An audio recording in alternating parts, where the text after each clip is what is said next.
Hello everyone and welcome to the Priest of War channel. This is Olahin and today we're going to go over the stages of Ironwatch where we are.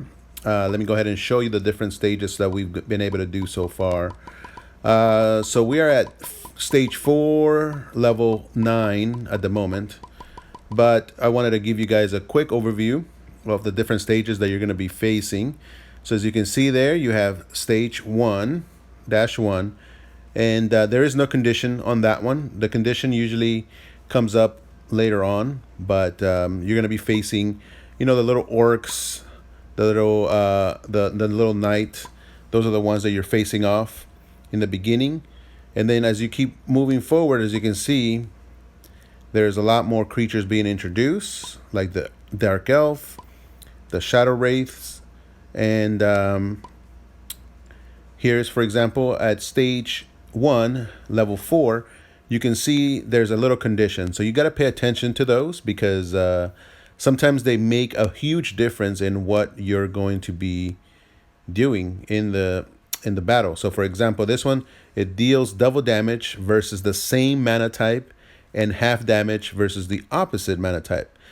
So for example, if you're facing the Shadow Wraith, which has blue energy, then you want to make sure that your heroes that are using either their special ability or that are going to attack the particular wraith, make sure that you use the same energy to do that extra damage. So you definitely want to take advantage of the conditions because it works for both the heroes and the enemy coming in. I didn't really pay attention until later on to the conditions, so I wasn't really taking full advantage of that possibility of using it. As you can see, there are some stages that have a lot more creatures, and there are some stages that have an actual boss. As we keep going here, for example, the units with initiative deal 25% more damage, so obviously you want to make sure that you give all the speed boost in the very beginning as you can to your guys, so that way they have that 25% bonus damage. So those are one of the cool things that I've been finding out, is that you got to make sure, pay attention to the conditions.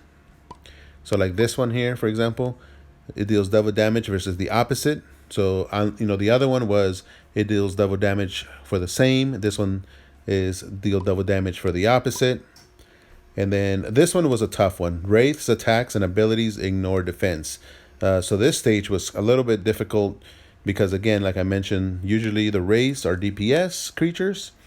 They are in the back of the tanks, and they're pretty much wailing on you full damage every single time without even, because of the condition that they ignore the defense. So obviously you don't have any Wraiths on your side as a hero.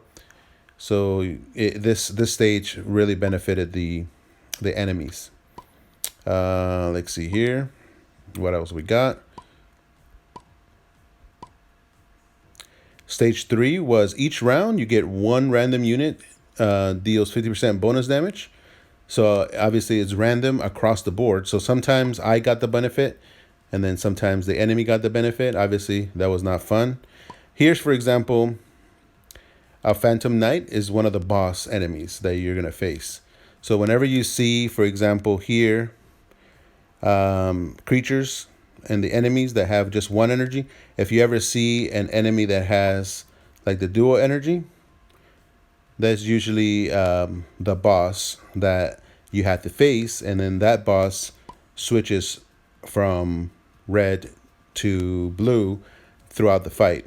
And it does a lot of damage. So usually the rewards, whenever you get a premium chest reward, it means that the stage is going to be, a little more difficult than normal. So this one here deals double damage again versus the same mana type, half damage of the opposite. So, there's not that many conditions that I guess the developers were able to create globally. So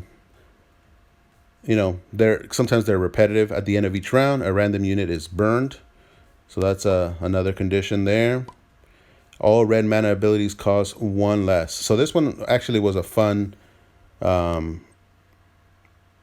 one to do because I didn't use all blue or all red. I actually have 2 and 2 for my heroes, but the fact that I only had to pay 1 red for each of my units that were red energy made it so that I can just plow through this stage because my red guys actually do the most DPS in my crew. And same thing with the enemies. The enemies were able to do their abilities 1 less, but obviously I was able to outmaneuver a lot faster and was able to defeat. So as you can see here, another premium chest reward key. So you have the Hell Knight. So you have, a better. You can tell which stage you're gonna have to pay a little bit more attention to, based on the reward. So like I mentioned, right now we are at this stage, and this one has a condition where the goblins, they stun a random hero for 2 rounds when they escape. So at the moment, I figured, you know what, let me go ahead and show everyone the different stages that you're able to do so far. Obviously, there's a lot of different stages. As you can see, you can go all the way up to stage, I think 10 it was. Yep, stage 10. So there's 100 levels to this game at the moment. And yeah, we're not even halfway there at the moment. We're at 4.9. So we're, I would say, level 49. I'm a level 49 at the moment, and I'm level 40. So, and yeah, if you're playing, as you can see here, let's go to the leaderboard. I made top 100. So as you can see here, I'm number 100 overall. So I made the top 100 players in the game, which is cool. And yeah, we're just slowly plugging through. So thanks for watching. I hope you have a good rest of your day. This has been the Priest of War channel. And thank you. And make sure you like, subscribe, share, comment. Let us know if you're playing this game. Have a good rest of your day.